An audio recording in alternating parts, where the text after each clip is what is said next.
Hello, good afternoon in the room and live outside in the world, wherever you might be. Thank you for joining us. I hope you're full of energy. The day has been already very intense. So this is the final session, which is between you and the dinner. So let's get it done. We have 4 sessions. My name is Daniela Karl. I'm from the Regional Studies Association here on behalf of RSA Europe today. We have 4 speakers, and this session is on facing the megatrends. There was a session before in the day on spatial justice and just transition in that stream, and now we have digital transitions. We have 4 speakers, and we start with a presentation by the United Nations Development Program from Turkey. We have 1 speaker or 2 speakers here, just 1 speaker, and the speaker is Arzu, and she has 15 minutes, and then there's time for questions and discussions. Thank you very much. And let me start the presentation. Actually, this presentation was developed based on an implemented project by the United Nations Development Program and also Ministry of Industry and Technology, DG of Regional Development in Turkey. We actually 3 people try to write the paper, but we have a team and also our representatives are here among us. It's kind of a teamwork that we implemented the project. I will try to summarize what we have been doing and what we have found and what we recommend actually. Let's start with the COVID-19 crisis. The COVID-19 crisis started, and then the UNDP, the United Nations Development Program, actually put in place 2 different response facilities. And one of them is the Rapid Response Facility, which aims to help and expedite and facilitate urgent support. Which is actually supported all over the world, countries, especially in the area of health. And then when the first shock actually was there, UNDP, United Nations Development Program, started to implement different projects to overcome the COVID-19 crisis. We mostly partnered with our long-standing partner, Regional Development Agencies, DC. And what we have done together, we did a Rapid Response Facility project, we did COVID-19 Resilience and Response project, and we did Understanding the Impact of COVID-19 on Agriculture Sector project. And I am really glad here today now taking my picture, Andres Rodriguez Pos also worked with us to build a strategy for the SMEs and also for Turkey to overcome the COVID-19 crisis socioeconomically in COVID-19 Resilience and Response project. Those projects were supported by different governments and entities in Turkey. And once again, we did well on those projects. We presented our results. And then UNDP's second offer after the second wave of the COVID-19 actually came into place. And that was the Rapid Financing Facility, which is beyond recovery. That's, you are not recovering now, you have to actually give a step away and start to reach the SDGs, the 17 Sustainable Development Goals. Because as you may have already followed, we already publish HDIs, Human Development Indexes and reports, which actually, after the COVID-19, in 2 years in a row, show magnificent backward socioeconomic development indexes in many countries. And what we did, but by the second phase, we again started to work with the Ministry of industry and technology, because we are partner, we have to be fast, we have to develop a project within 10 days, and we have to implement the project. We called our project as Digital Way because we wanted to focus on SMEs precisely. And the project had some activities.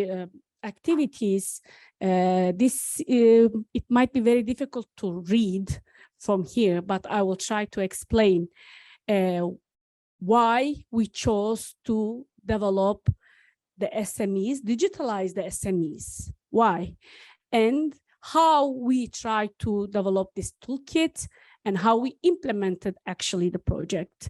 First, we see a lot of data when the COVID crisis started. One of them was the high impact on tourism and industry sector. The COVID really hurt the private sector in Turkey at the first phase. And women labor, of course, it affected youth and men, and they were jobless in the end of the COVID. But when we think about the women, they hurt more. Again, we talked with the SMEs through the crisis.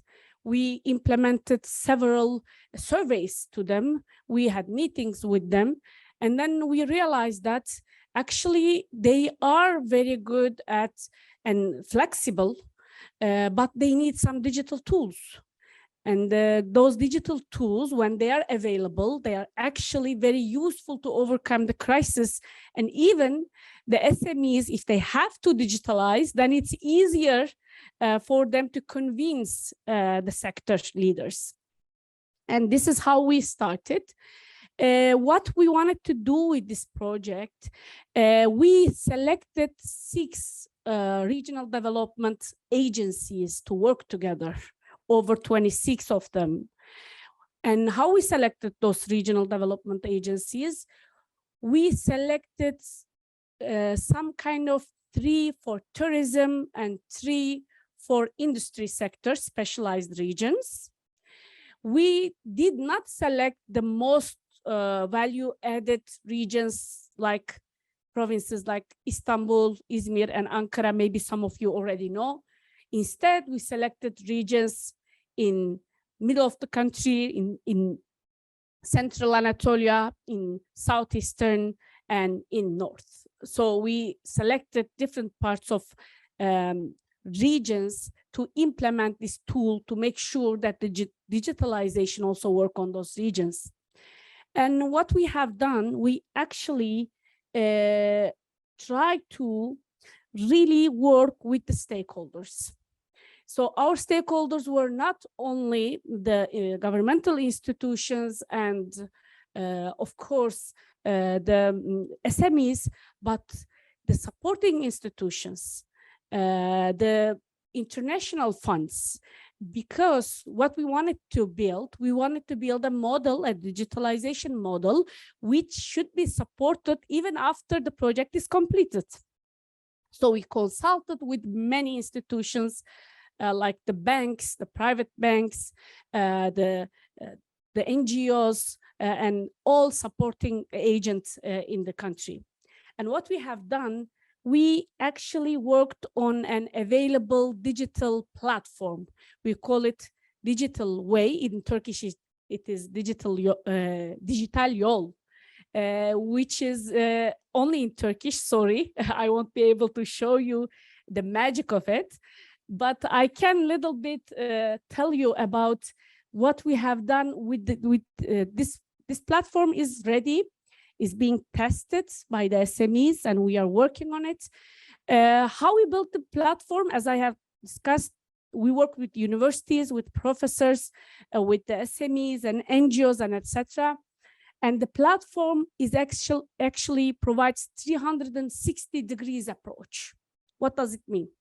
The company enters the platform, as you see from here, from the modules, and has an assessment tool, self-assessment, and actually assess itself in 4 different dimensions: in finance, in marketing, in management, and in production or services. And the company, this self-assessment tool, I mean, if you work on digitalization of SMEs, you have a lot of digitalization tools, measurement tools, but this one is unique because it can be done by company itself. The company itself can evaluate itself and then gets a persona. And then after the company gets persona, matches with either a training or consultant or a service, software as a service. So it's kind of a matchmaking platform also after it evaluates its abilities in digitalization. And later on, of course, if prepares a project, then it can reach financial mechanisms through the Mosaic funding through the platform. And throughout the project, what we have done, I will a little bit talk about it. We have done a lot of activities to make sure that the platform is working. We worked with the companies, we provided trainings to them, we provided mentorship programs, we provided matchmaking events and etc. to make sure and to see the effect of the platform. And what we have seen, actually, there's some conclusion I want to talk about. If you have detailed questions, then we can talk about the platform itself. But what were our conclusions? The problem of over or underestimation. Some of the companies thought they are not digital enough, but indeed, when we were working with the consultant, we saw they are in some level digital. So they kind of underestimated themselves. Some of them were overestimating themselves. They were using email, Outlook, and they thinking they were digital. So there are some outliers we have seen. It's a very critical issue when you talk about the digitalization because it's not a tool that fits all. Another aspect, conclusion we have found, the perception of or awareness.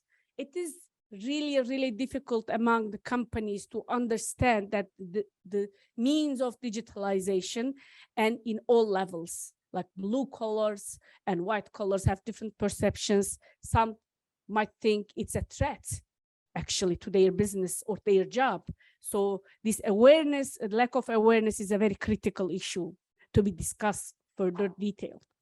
And high impact of the mentorship program. I mean, it was surprising to me because always we think everything about finance, but it's not in the end. If the issue is digitalization, then you see at the company level why they need is exactly their own tailor-made roadmaps. And what we have done really, really paid off really well, and we will have success stories actually. And the company culture codes, information transitions, etc. Well, the culture of the company really matters because even if the workers think digitalization is a good asset for their company, still we need to convince the owner of the companies, for the SMEs, especially for the small ones. And of course, the women's added value, we specifically prepared the report on women's added value in SMEs in the concept of digitalization. And we found it's a very critical issue and it still has to be even more detailed in the area. So what we recommend then? We have implemented a project. We have done series of activities. We will be closing the project next month. And we still have a lot of recommendation, policy recommendation and implementation recommendation. One is awareness on available resources. There are a lot of actually available resources. I just put Digital Europe program because it seems complicated as we have been speaking from the morning. But still, there are some available resources, and there are some available resources in country level as well. The ministry is actually supporting. Cooperation and coordination among institutions, which is kind of, it's in all areas, all over. But in this area, it is very critical because we have kind of mismatches and misinformation, misperceptions. So we need a real coordination and cooperation, not only by the governmental institutions, but also by local and also international institutions. We really found it very special, the tailor-made programs. Each company, each SME has its own story. So we need a really tailor-made programs before they implement any digitalization big projects like robots and etc., because it is useless indeed. And then integration with the financial institutions, what we have tried to do with the development agencies. Development agencies already started to implement financing programs for this issue. And for instance, Istanbul Development Agency announced 200 million Turkish liras for digitalization only based on our platform. So these financial integration is really critical as well. Of course, investment on education and vocational training in digitalization is very critical for youth and future employment, and to really make sure when the SMEs are ready, then they have the labor force ready. And of course, supporting women in STEM or other really critical areas of technology, because we know that for women, we need special measures to make sure that we have gender equality and SDG 5. I conclude my presentation here, and I would like to thank you and looking forward to receive your questions. Thank you.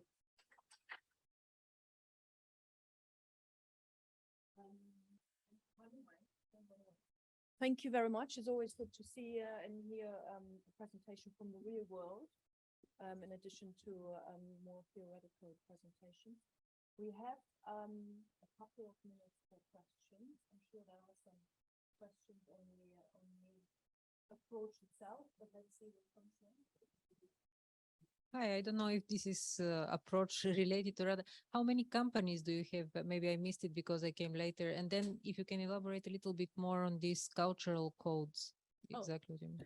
Sure. Well, I didn't say it because I had time limitation, but we have worked with 298 companies. Directly, we provided trainings to 298 companies. But of course, we will be reaching more companies. We have 240 registered companies, 40 of them already completed the tool, the measurement tool, and now they are receiving trainings and other services and applying for the financial support program. For the company culture, I mean, of course, we really worked on the sizes of the company, how digitalization is efficient and critical for companies. For instance, companies which have under 50 employees are not really, I mean, even if they are interested, they don't get a lot of benefits, for instance, from digitalization. So the size of the companies really matter. And for instance, the companies over 250 are already in Turkey, especially already aware of the digitalization culture, and they have some tools, but they need some tailor-made mentorship, honestly. But the company culture, most of the companies in Turkey are still owned by families. So even if the workers see that digitalization is a great tool to increase their productivity and their quality of the services, still the owners have limited knowledge. So the company culture really matters. On the other hand, we came across to workers who actually hurt the robots. They thought the robot will steal their jobs. So it's kind of the company culture start from the owners, the managers, and workers all themselves. So it's kind of a cultural thing that they feel really digitalization is a tool that they can do better, but won't replace anybody.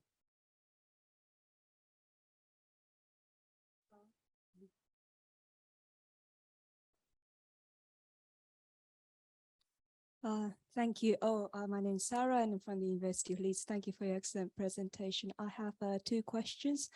First is you're mentioning how when you were creating the digitalization roadmaps, you have to work together with companies and make it tailor-made. Does that mean that the roadmaps are developed through the dialogues between SMEs, or do you have some kind of basic frameworks that you have for certain industries and you try to see if they are applicable for certain SMEs and then tweak it depending on the kind of debates that you have? The second question is, I think you mentioned that your implementation is looking at regions in Turkey from the central to northern. So there's several different geographical dimensions. Do you already see or are you expecting to see any regional variations in implementing this digitalization? Thank you so much. Thank you for the question. Yeah, for the first question, we actually provided a 30 mentorship program to 30 different companies. 12 of them were on tourism and 18th of them were on industry sector with different variation in industry sector. We did one-on-one consultancies with the company itself and built its own roadmap. And for further implementation, we of course set some how should be a roadmap, what titles and subtitles should be mentioned. We designed it, and for the financial programs, we put it as a requirement. If the company wants to apply for a financial grant or credit or loan, it has to actually have its own roadmap. So this is kind of what we have done. For the regions, yes, exactly. The regions, the cultures really differ.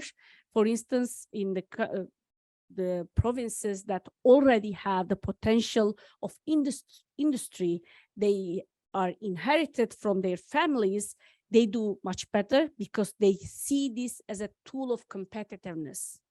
So it's easier to convince them.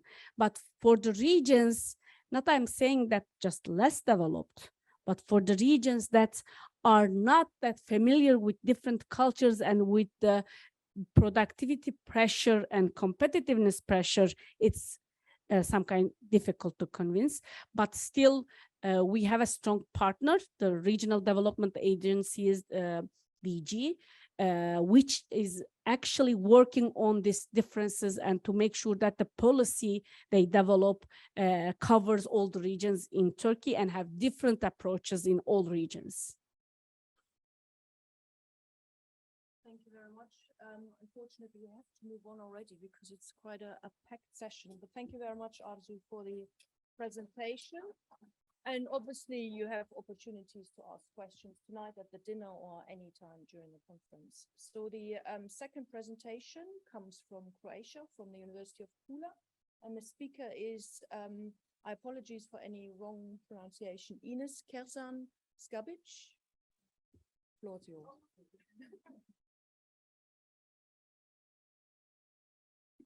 Good afternoon.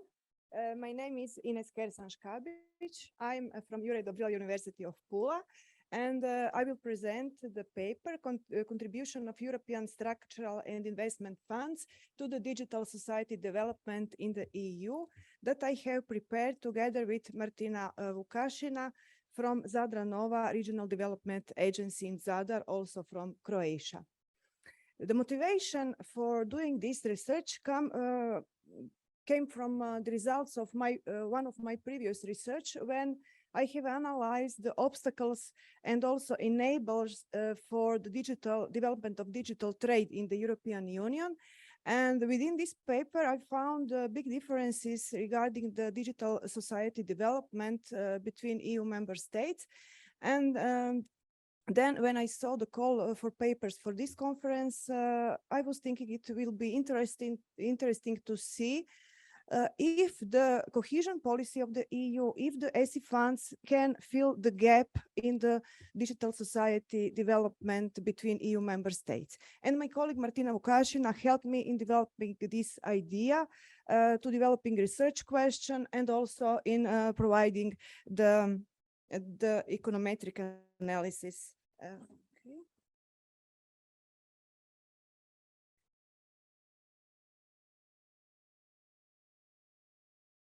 So I would like to skip this. Yes, green one. Okay. We would like here to put together the cohesion policy of the EU on one side and the digital society development in the EU on the other side. Digital society is one of the main European Commission priorities in this period 2019 till 2024. Here you can see the entire title, the Europe Fit for the Digital Age, empowering people with a new generation of technologies. And when we talk about digital society, it is very broad term. There is no unique definition. What is digital society? It covers a lot of areas, starting from, I don't know, ICT development, ICT usage, internet users, then government, enterprises, infrastructure, education, and pandemic pushed the implementation of digital economy, digital technology in all areas of our lives. European Commission has created DESI Index, which consists of 5 dimensions. There are connectivity, human capital, use of internet, integration of digital technology, and digital public services. And this is a measure of the level of digital society and economic development. On the other side, we have cohesion policy, which is one of the most important EU investment policy with a huge budget. Cohesion policy budget in 2014 till 2020 was 352 billion euro, and it finances 11 priorities. When one of the priorities was the theme 2, which is focused to financing the project in ICT development. Also, within priorities in 2021 till 2027, I would like to emphasize this: a more competitive and smarter Europe, a more connected Europe by enhancing mobility, and so on. All this is based on the implementation of digital technology. So the aim of this research is twofold. The first, to give an overview of the digital society indicators for the EU member states, and on the other side, to make a quantitative econometric analysis of the ESIF funds payments for the second topic, for the theme 2, in 2014-2020 period on the DESI index. So if the payments from the cohesion policy through the ESIF funds can contribute to the development on digital society. When we started doing this research, we expected positive impact of spending on ICT on the digital society development. Regarding the literature review, I would like to say that here we were focused to the papers that cover ESIF's absorption for the digital purposes. And here we found 2 strands of paper. First group of papers have connected to European structural investment funds with the national targets, for example, in ICT development or in investment in R&D. On the other side, some papers research relationship and causality between ESIF funds and competitiveness. But here we found a room for our research because we didn't find any similar paper as we propose here. So there are no similar paper that examine the importance of European funds for the digital society development. Okay, within the cohesion policy, we took just 2 of 5 ESI funds. So we were focused to the ERDF and EAFRD, which total budget is about above 360,000 euro in the previous financial perspectives. But what is surprisingly for us was that the amount for the ICT was small, just 12.7 billion euro. Together with national sources, it comes to 17.9 billion euro. that represent just about 5% of total spending of these two funds. It's really very, very small amount. If we take in account the digital society is one of the priorities of the EU. So it is question why it is so small. Here we can see the allocation of the investments for ICT in these two funds.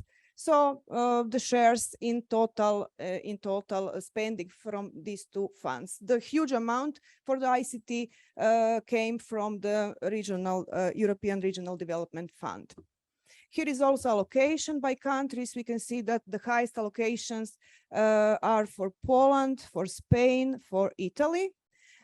Also, what is here maybe different, that some countries finance the ICT team, the second priority, just from the European Agricultural Fund for Rural Development.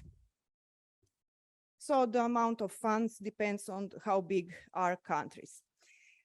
For us, the important is how successful are the countries in absorption of this available amount of money. In this table, we can see the planned, so allocation, then decided amount of money, and then spent. And the most important is the last column that shows us a different level of successfulness that varies from 11% in Austria, while on the other hand, we have France that have absorption above 100% due to some allocation from the other priorities. Then about the DESI index, DESI composite index in last 5 years has increased for about 20 percentage points from 33.7 till 52.3. But even regarding this increase, there is huge differences between EU member states. We have from one side, the countries on the bottom of this figure, we have Netherlands, Finland, Denmark with values above 60%. And on the top, we have countries with the worst performance, Greece, Bulgaria, Poland, and Hungary, that didn't reach even 40%. And then, yes, there is maybe just one figure that shows us what is digital society, maybe just some aspects. So share of people who, for example, use internet for sending, receiving emails. So you can see the difference between, for example, Romania and Denmark, using internet, instant messaging, finding information about goods and services. For example, internet banking. In Bulgaria, just 15% of people use internet banking. On the other side, we have Denmark, 95%. So a very big difference is in just few chosen indicators. Then I will present you our research. We have created econometric model. We have created 3 types of model with the 3 dependent variables. First, we would like to see which variables impact on the total DESI index, with special emphasis on the funds. So we included 3 variables that describes European structural investment funds, allocation, spent money, and also absorption, the rate of absorption. The second dependent variable was the e-government index, and the third one was enterprises with high level of digital skills.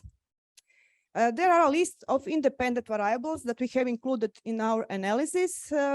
We would like to cover some indicators, some variables that describe the level of development, such as GDP per capita, the growth perspectives through the GDP growth rate, also some variables that describes the human capital characteristics, for example, ICT specialists, ICT graduates as shares of total graduates, then enterprises providing ICT education, and also some indicators that describe infrastructure, for example, fixed broadband internet, e-government, digital technology for businesses.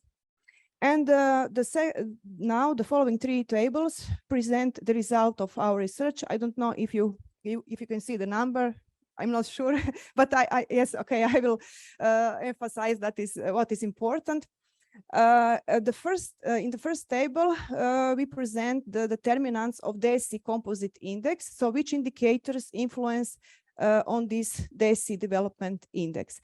The level, the GDP per capita has positive and significant impact. Also, the internet users with above average skills, then the e-government, then also digital technology for businesses in some models. So we have created more models with different combination of variables in models. What is important here that we have included variables about ESI funds, allocation, spend, and also the rate of absorption. And any of these three variables, so no one of these three variables are important for description of this model. The second model is where is the e-government index dependent variable. Also, we found that level of development has positive impact and significant than internet users with above average skills. And also, we have also enterprises that provide ICT education also has positive and significant impact. Also here, the absorption rate of ESI funds doesn't have positive impact or significant impact on development of e-government index. And the last table represent the results when we took the enterprises with high level of digital skills as dependent variable. The results are very similar. In some models, also we found that the level of development has a strong and positive impact. Then the ICT specialists, the internet users with above average skills, and the ICT graduates.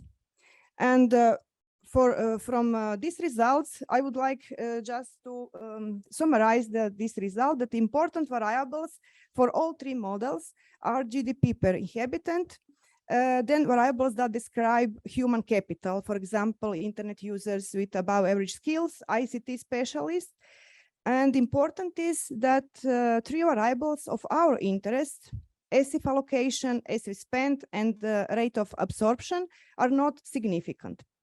The reason can be in fact that digital society can be financed through some other priorities that we couldn't include in our analysis because we include just the TEM2, which is possible to collect such kind of data.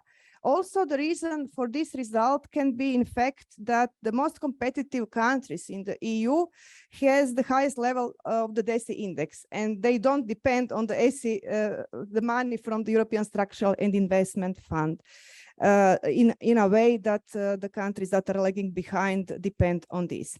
And a few words in conclusion in this analysis.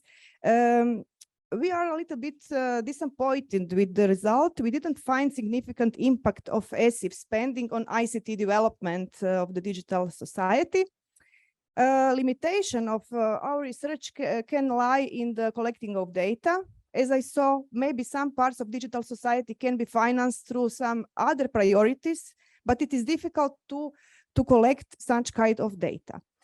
Also, we have thinking about maybe possible reformulation of dependent variables. Maybe it would be good to include DESI changes in some period. So what is the improvement of DESI index for particular countries in this period, not just DESI total index.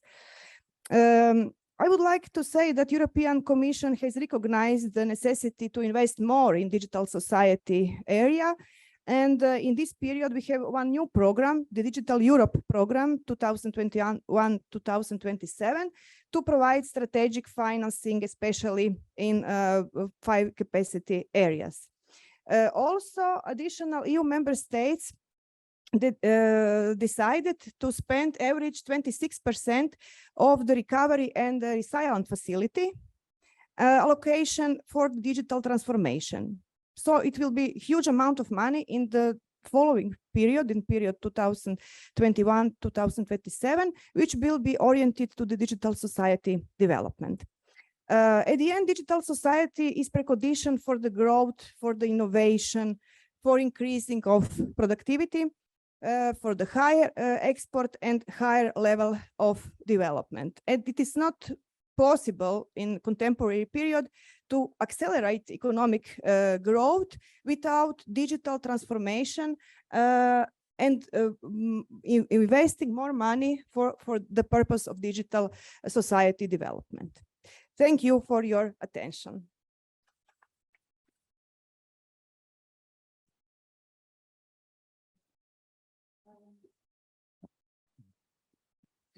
Yeah, just wanted to highlight one thing. The DAISY index is an index on national figures. And of course, if you have the ESIF funding, the structural funds, it's mainly on local and regional level. So we tried DG Connect to convince to do a regional DAISY. They initially were keen to do it, but they did not succeed so far.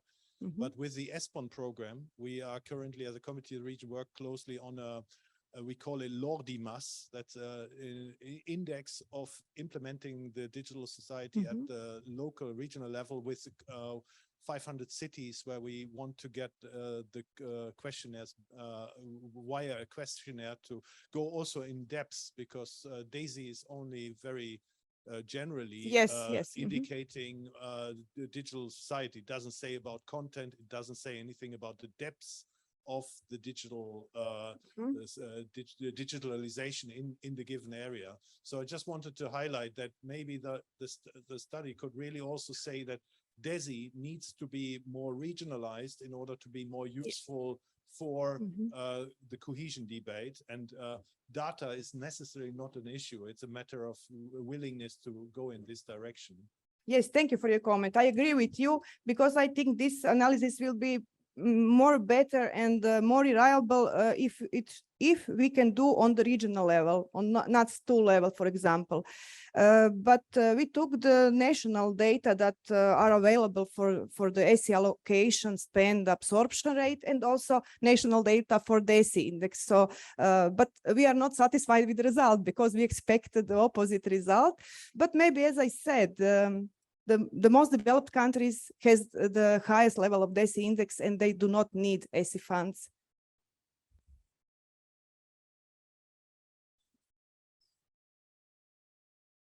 Yes, thank you very much for your presentation. And just to add on the issues with the data, from very recently, actually, there are data broken down by field of intervention for cohesion policy for this period, 2014-2020. So it may be interesting to do this kind of analysis, not for the total thematic objective 2, but for specific field of intervention, so that you can connect them to the actual output, for instance, of DESI. For instance, there are fields of intervention related to broadband projects, so that might be associated with connectivity. And I think it would be further ways to continue in that direction, that's for sure. But thank you for your suggestion. Yes, thank you. We'll consider this.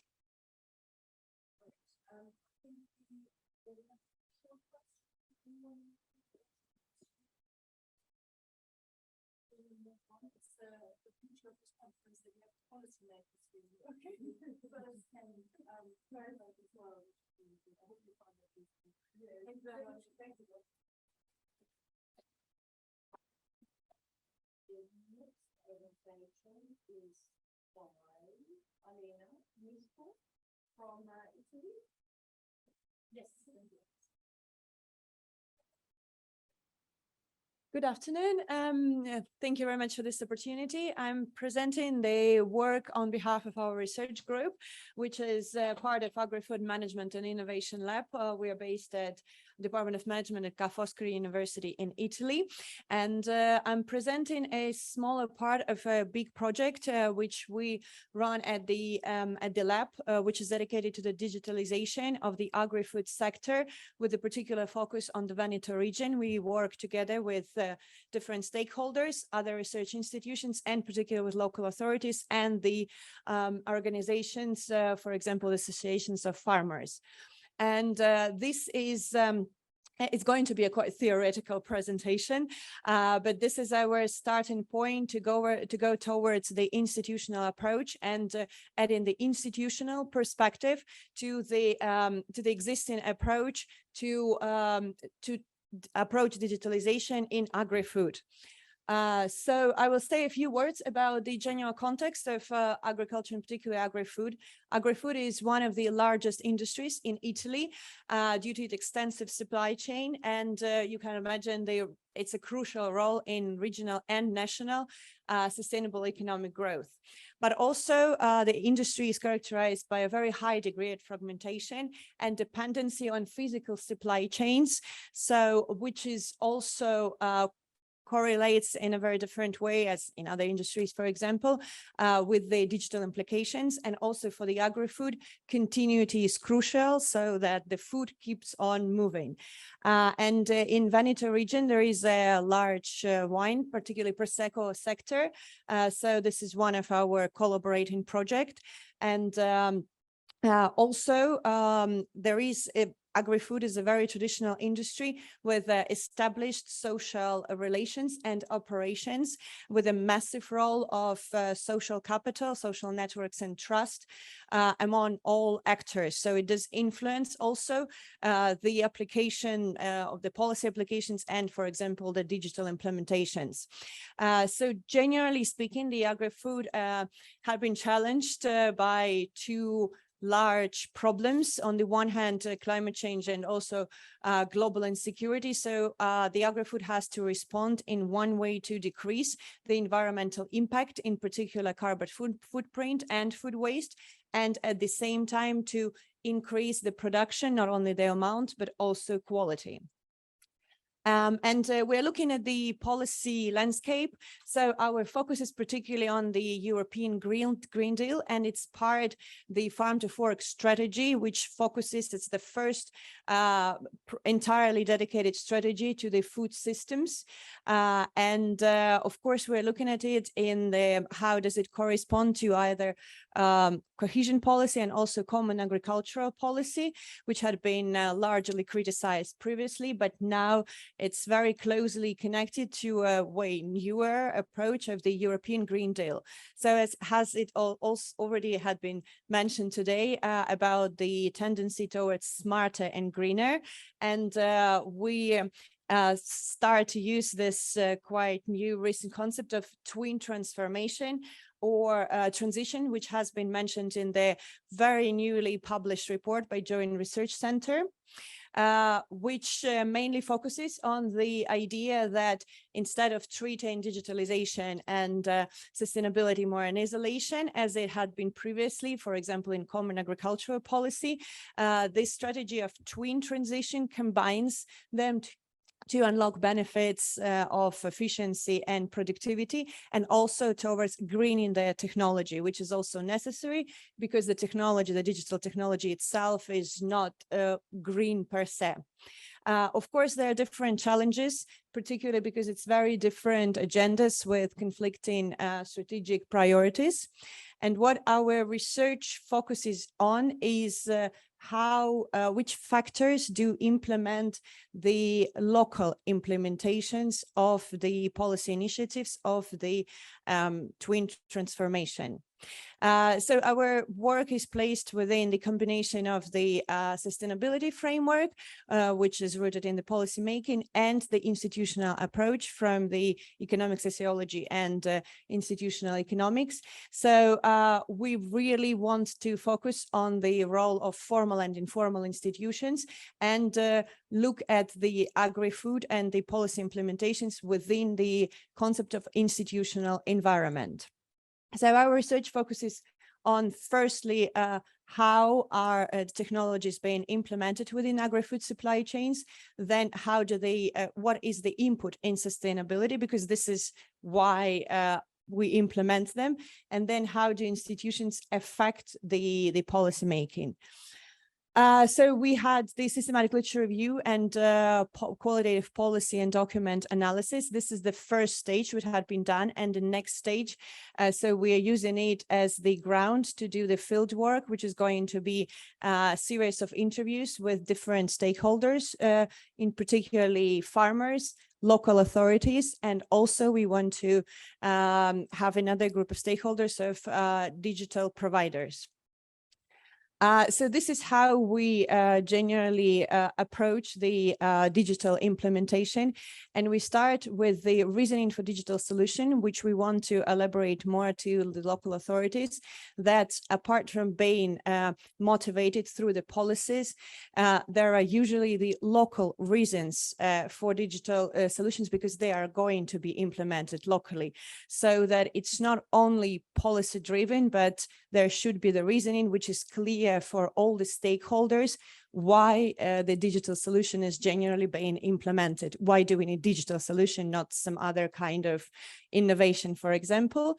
Then which kind of technology is being selected? How is it implied within a supply chain? So which node, which actors are engaged, and what kind of input in sustainability does this implementation brings?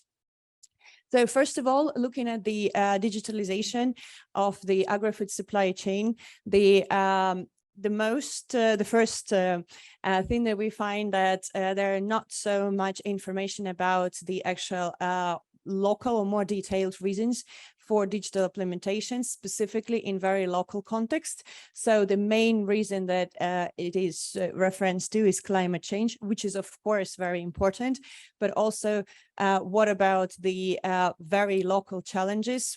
So how is it going to solve the problems at a place, let's say?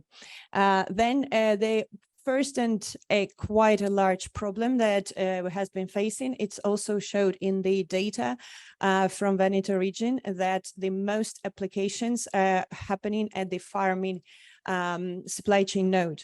And it is not the whole supply chain. There are way more other nodes, but the papers, for example, show us they literally that there is 93% of the implementations are happening at the farming level.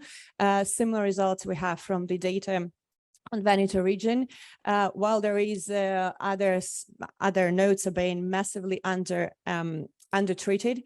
And this, from the first point, influences in general when we talk about digitalization. So if the policy initiatives are promoting the digitalization of the sector, then we are not talking about digitalization of the sector, we're talking about farming. And of course, farming is important because it is the production and it brings a large impact, of course, environmental impact, but as well as distribution does, consumption, and then the food waste or the waste stage afterwards. The similar tendency we see among actors. So the farmers are mainly engaged in the digital applications, which is fair enough from what we see.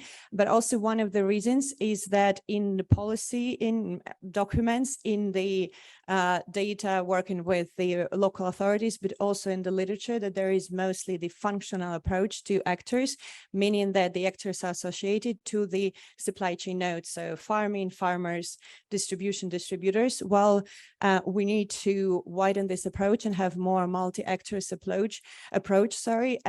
And because of this approach, we have the, first of all, providers of digital solutions left behind, as well as expert community, including research institutions, other advisors and experts, and so on.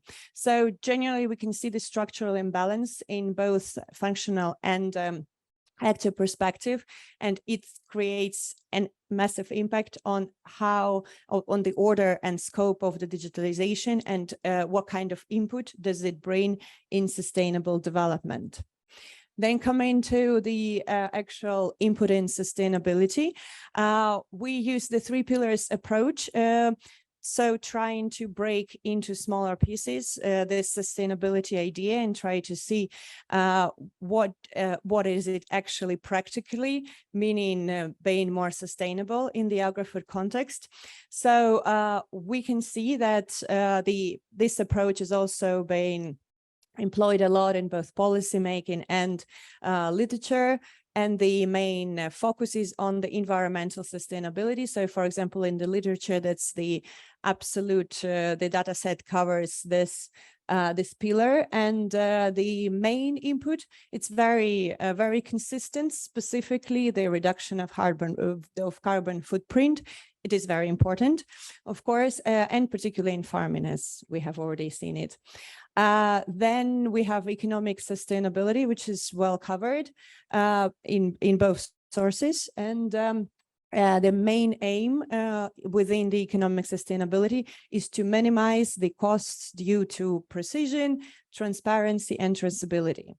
The problem is with the social sustainability, which is less covered, although it is very important dimension, which presents the development of trust and social networks, which also maintain the supply chain. The social sustainability actually increases the stability and continuity of interactions. And also it does influence on the general resilience also of the supply chain. And looking at what are the effects of the implementations locally, we look at the role of the institutions. So we use the concept of institutional environment, which provides us with different components. And this is how we treated the reports, the data, trying to see what kind of factors do play a role, so that we actually can later combine this data with the fieldwork results. First of all, well, we focused particularly on two main factors that we have detected. First of all, in terms of legal systems, it's the land and ownership regimes, again, related to the role of farming, and also the relations among political and government bodies, meaning that the coordination between different institutions involved in the applications or application of a specific policy initiative or digital implementation. So the presence of the institutions on a local level and how are they coordinated? Are they coordinated with the institutions on another level or not? And the factor that we are interested the most is the role of social cultural factors, because we believe that institutions are cultural, at least I am as a sociologist, and also that they are usually related to the informal institutions and informal norms, which play often even a bigger role in success of certain policy initiatives. And in particular, we have a similar result to the previous work, that the role of education and training plays a significant role, which of course, yes, we have the data showing that we need to pay more attention to this, but how? And this is what we want to treat in our fieldwork to understand what kind of education and training is lacking. And our first results so far in talking with the local authorities is that there is the lack of competencies of using digital solutions by many different stakeholders. So again, first of all, of course, farmers, but then we shouldn't forget about other actors that we have. So we want to focus more on this specific part. This is what I am personally going to work on. So what kind of education and training are needed, but also what other social cultural factors. First of all, on the case of Veneto, but maybe we're going to expand and see what is, try to map this kind of factors or the informal norms. And we believe it's very critical to inform the policy making about what is the role of these factors, which are these factors, so that it can be included in the assessment of risks and prediction of outputs of the policy initiatives. And I'm just going to conclude. So a few conclusions so far. Again, this is the research in progress, we believe that it's very important to start with this stage and to look at, first of all, that policy-driven digitalization requires more extensive digital implementations. So to pay more attention to not only the supply chain nodes, but also the wider actors' engagement. And that is expected to lead to wider digitalization inputs in the sustainable development. Then, as we have seen, sustainability is presented unevenly, but the importance of social dimension and particularly of trust should be also included more in the design of specific digital implementations, also by local authorities. And then the twin transitions occur locally, and their outcomes are very, to a large extent, influenced by the context where they are. So in our case, we prefer to treat it through the institutional environment idea, which includes different institutions and institutional factors, which enable or obstruct the policy, and understanding what kind of role do they play, how do they actually implement these implications is very important for the future policy design or existing also policies. Thank you very much, and you can see other projects that we have. Thank you.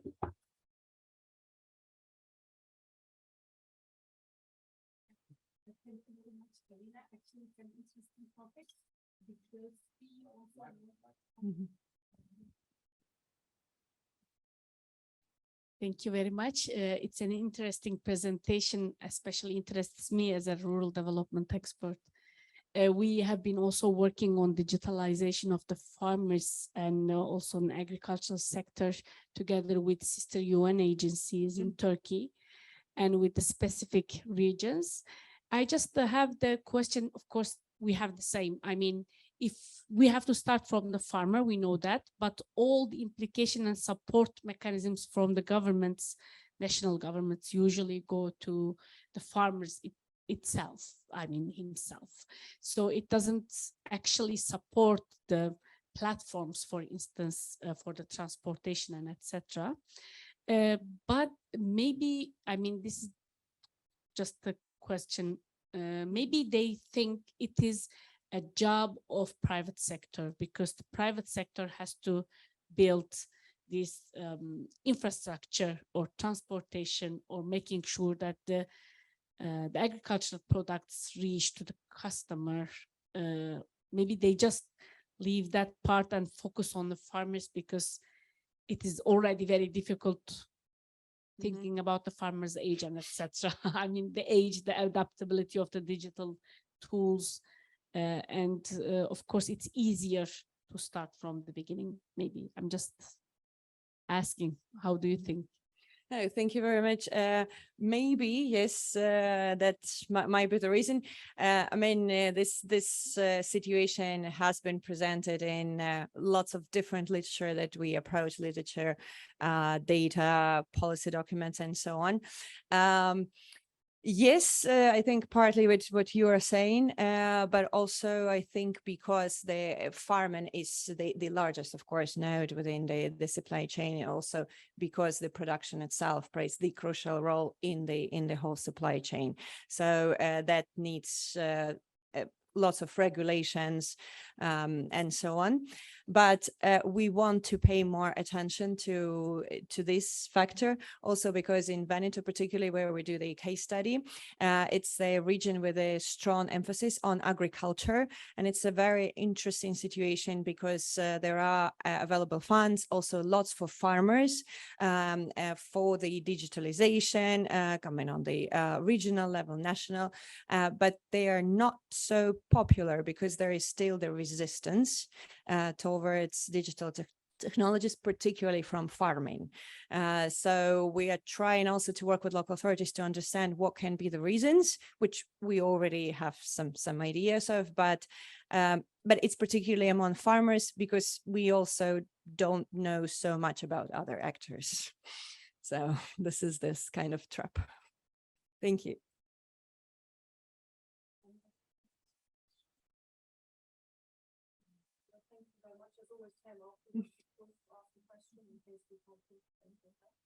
Thank you very much.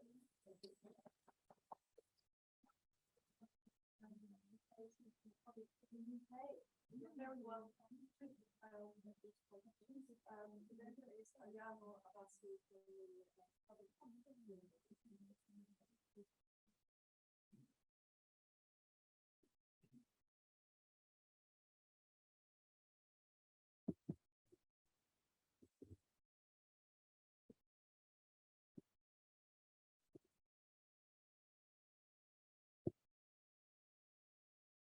All right.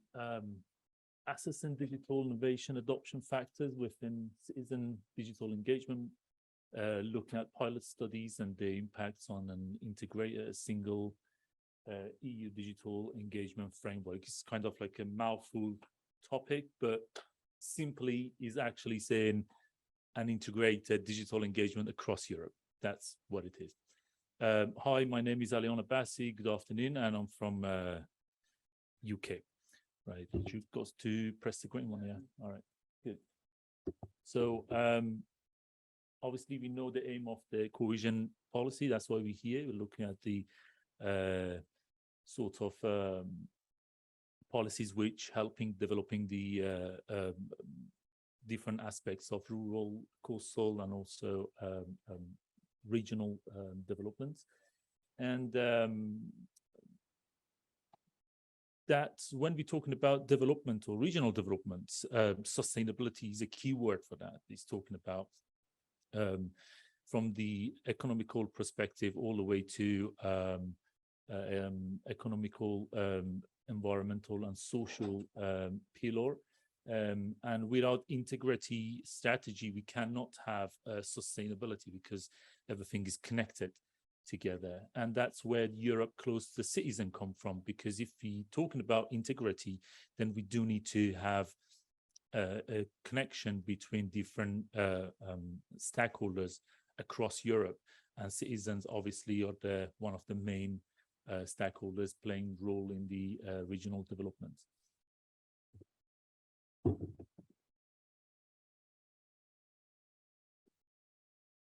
So a Europe close to citizen also it's one of the I guess it's one of the 5 or 6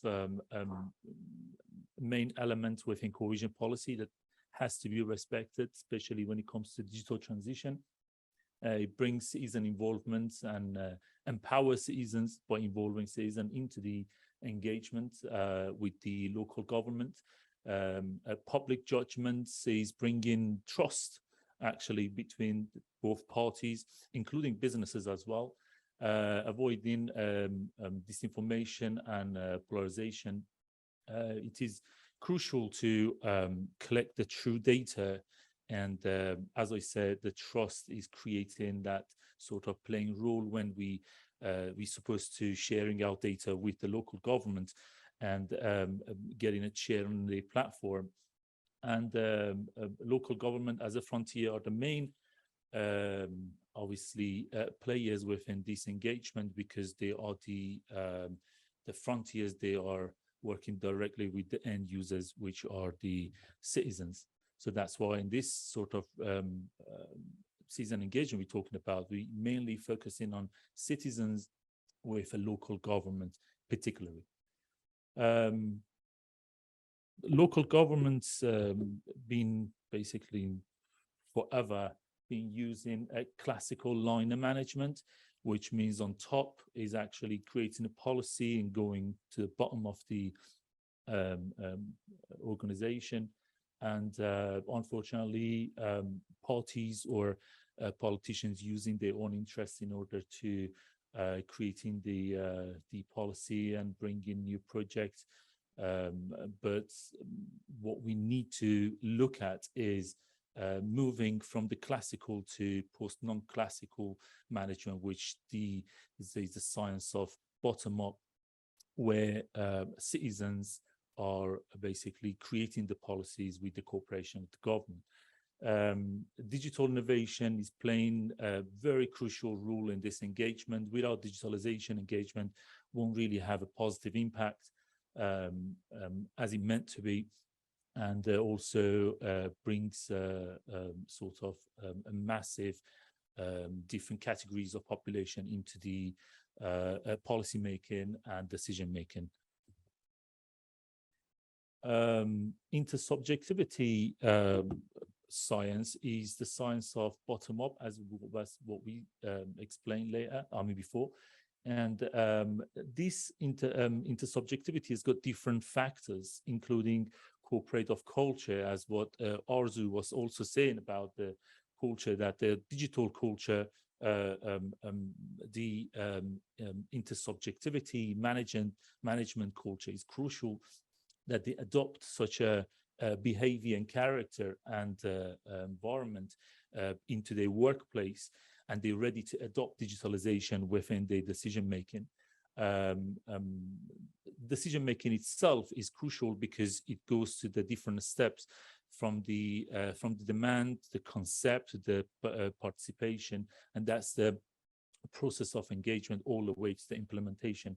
Other factors is called the facts, which we're looking at the true data, which is being collected by the government, and we call it big public data.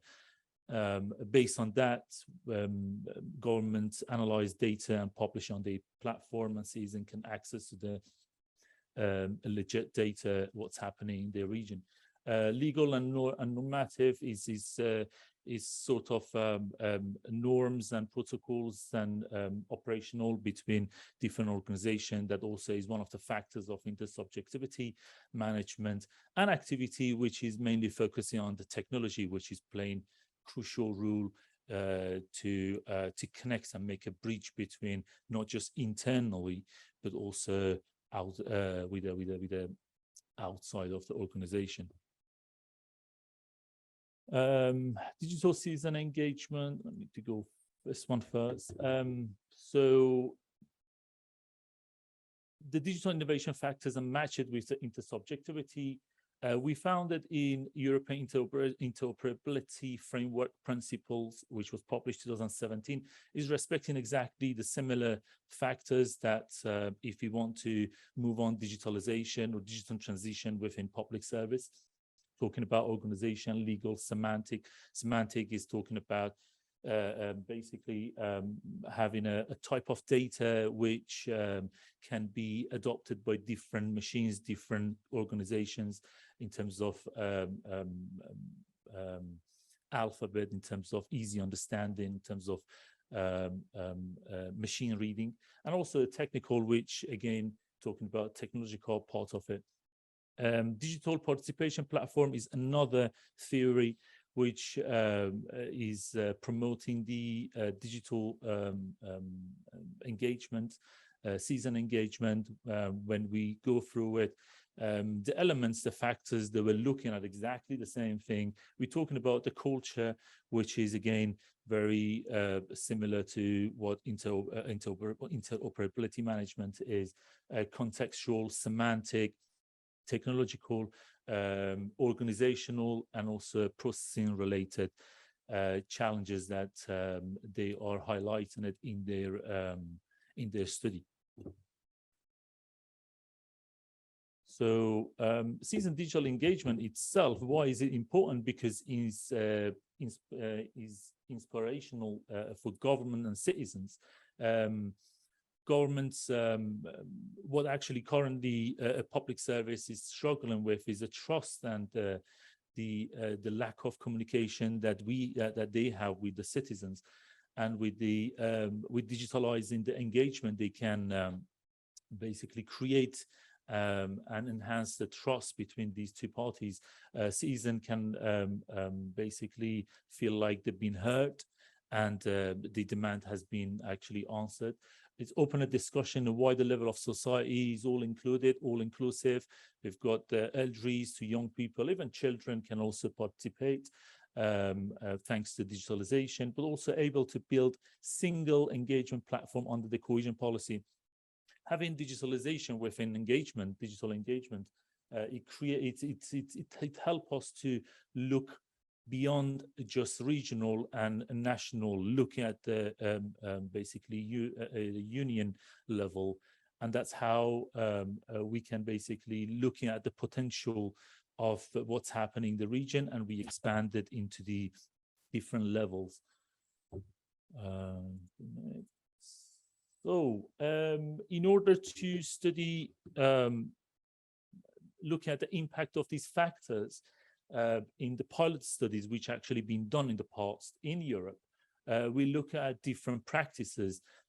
Cross-border cooperation is one of the practices that's been been exercised by the local government to engage with the citizens, not just on this side of border, but also in another country, on a neighbor country.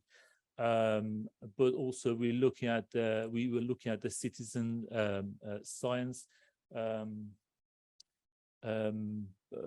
case studies, which actually highlight the citizen engagement within the projects. So if I go, that's very scary, man. Right. So when you look at every single of these studies, we see that actually adopting free movement, creating a new legal principles, having a non-regulatory agreement between the region are very crucial, being highlighted. Also, citizen must understand the concept of the digital engagement, otherwise they won't see any point to get in there. Official communication and the culture and trust is being highlighted in these different studies, pilot studies. Type of decision making also is crucial. If we don't look at the non-classical management, then we won't be able to basically bringing the true engagement and making citizens as a player in this rule. But also the decision making, which is information, consultation and engagement. These are 3 steps that the European Union have highlighted in order to establish the engagement. There are many platforms, many procedures we can take, but this is what's been highlighted by the European Union: initial level of participation in information, and then it goes to consultation, two-way relationship, getting feedback from the participants, and eventually engagement, which is all phase of policy cycle, and in-service design and delivery getting taking place. So we look at basically what are their recommendation in terms of citizen engagement that they practice in the operation. And we came to a table which highlight these elements. The first table is looking at the factors, the legal, organizational, factual, technical decision-making, which is concept, judgment, and conclusion, and also semantic, which is including culture and language, is being pinpointed to be studied. And if we look at these methods and studies, we see that majority of them are respecting these factors, which highlights the kind of like a match pinpoint between what the theories are talking about and how these factors can play a role. And then when we go to the pilot studies, we see actually the same factors being respected in each of them, not exactly every each of them, but majority of them being following and being highlighting these factors. As we see on the second page also different, like for instance, on this one, which is a cohesion policy, cooperate directly with OECD, that all these factors being highlighted as important to be included in digital citizen engagement. And the further study also, we're looking to see if we can talk directly with the local governments and how we can basically see what sort of practices have done in terms of citizen engagement under the smart city umbrella, and whether they respected these factors, whether they thought about these factors, which are initially very crucial. And then comes to the conclusion, which identified and access factors of citizen digital engagement with several European cross-border practice, which we covered it already. Also, it's to ensure to highlight degree of compatibility with existing infrastructure, resources, knowledge, skill, and culture. Very crucial. Education, it is playing a very crucial role in encouraging citizens in order to engage. As we see in Scandinavian countries, digitalization is in their culture. They do everything through platforms, through digitalization. But if you look at the South Europe, they are still in the old-fashioned sort of engagement. They love to step in a local council, highlight their concerns, or suggestion or any service they're looking for. So here we're looking at basically citizen to experience the same understanding of engagement when they crossing the border, when they go into other countries. So by having a single digital platform, not necessarily as a digital platform, but as the protocols, as a standard that every single European local government can respect those factors and include it in their citizen engagement platform in order to be easier for the citizen when they move in or migrate into other country or other region. They can understand the language, they can understand easy language, and also they understand the form of analysis and all technical data being published. But also education is very important. If you have education within the citizen engagement to the citizens, then we're creating a culture across Europe, and we have more engagement across. So I do remember in Portugal, actually, what one of the cities calls Famalicão. What they do, they're educating children by city council. So children go home and they basically showing their parents how to get on the a platform and gateway on their on the console, and learning how it works instead of just going to the console and looking for the service. So local government can follow these factors, and it's also create a mutual understanding of citizen engagement across Europe, because different local government have different understanding based on knowledge, based on skills, based on basically their interest, even financial situation they are dealing with. So with these sort of factors, if it's respected in their digital citizen engagement platform, then basically we can have an integrated system across Europe, but at the same time they can pursue their own interests, they can bring their own project. I remember there is a city called Cascais in north of Lisbon. They have the citizen engagement within smart city, but also what they have included, which is different than other local governments. They bring in a cryptocurrency into the region in order to keep the money into the region. So they making this cryptocurrency, citizen buying these cryptos, and they're spending to pay tax, to spending the local shops, and so they keep the financial sort of circulation in the region, which is a great thing. This is another level of smart city. And yeah, thank you very much for listening to me, and that's what I could say. Thanks.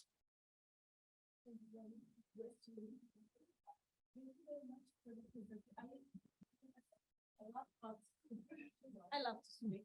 Yes, no bother. Thank you very much for the presentation. Actually, it is really critical because now, even in some countries, there is a demand for further services to be provided by the local governments or governments. But there is one thing, I don't know if you have chance to look at it, about the security. I mean, the cybersecurity becomes a huge problem. You talked about the culture, but even with the companies, when we started to work, that we discovered, and this is more critical because you have your own services, like you have decisions, you have your health data, you have your educational data, and etc. So it's more personal even. Did you anyhow catch the importance of the security of how is it prevent the participation of the citizens, or the local governments make sure? I mean, it of course differentiate, but have you looked at that point of view? Yeah, sure. Security data, security and privacy, we call it, actually, is extremely important in digitalization, because we're sharing data, we're sharing even should we say like a bank details when we're paying tax on stuff over the platform. But that sort of area been partially covered by the European data security and privacy platform, which every single private companies and also the government's public service has to respect and has to follow. Otherwise, a big fine coming with it. But also, countries themselves, they have in their own understanding of this and platform and protocols of security and privacy. But what is very crucial here is basically how to analyze this data. That is one of the critical part of the citizen engagement or sharing data, because there's a big data actually getting swallowed by the government. But the problem we have is on the government side is we don't have much skilled staff to analyze this data and put it in a picture which every single of citizens can understand it. So the missing trust part is not very much related to the security and privacy of the data, but it comes to a point that, you know, related to the politic and what they're doing with this data. They might manipulate us and stuff. So I understand your concern or the factor that you raised. But when it comes to the data, it's security is being a bit comfortable for the citizens. I guess this is what I understand with, you know, after interviewing several city councils in Portugal, in Finland, in Britain, lack of good analyzing and also digital skills by the citizens get onto the digital platform and look at the data flow charts and read it and understand it are very, very, very important these days. Yeah. That's right.